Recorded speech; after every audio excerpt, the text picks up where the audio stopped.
Hello everyone and welcome back to another English lesson with Slide into English.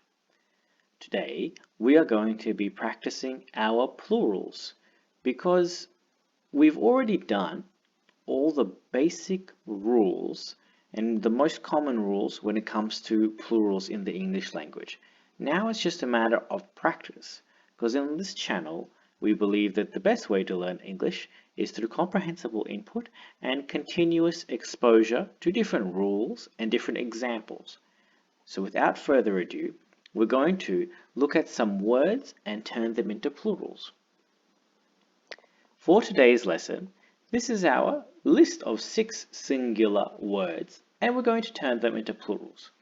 Be careful, only some of them are simple plurals, meaning that only a few of them you only need to add s onto, whereas others have different forms that they take.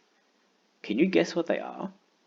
Our words are cat, dog, bird, wolf, bush, and bench. Okay, now our plural forms of those words are cats, dogs, birds, wolves, bushes, and benches.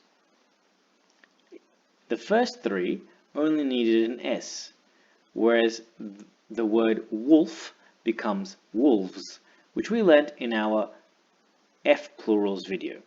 Our last 2 words, which both end in an SH and a CH, they take the ES form when they become plurals.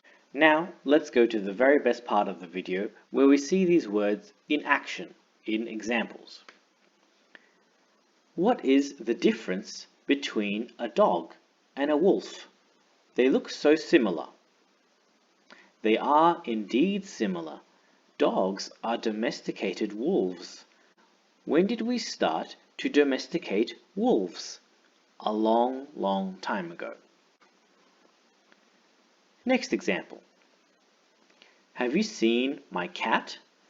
It was jumping on the bench before. Oh yeah, my cat thinks that the bench is like its second home. Cats love jumping on benches. No, they don't. You're just bad at training cats. Maybe I'm really good at training cats.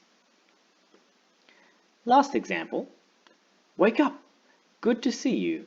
What's that sound? That's the sound of birds singing. Isn't it beautiful? No, those birds woke me up. I'll have to scare them off. No, don't do that. They'll fly away and hide in the bushes. Okay, everybody. Thank you very much for listening and paying attention to this video. If you would like to see some more examples of plurals or any other sorts of lessons, don't forget to leave a comment with some recommendations, like this video, and subscribe to Slide into English to keep up to date with all of my new content. Thank you very much, and I'll see you again next time.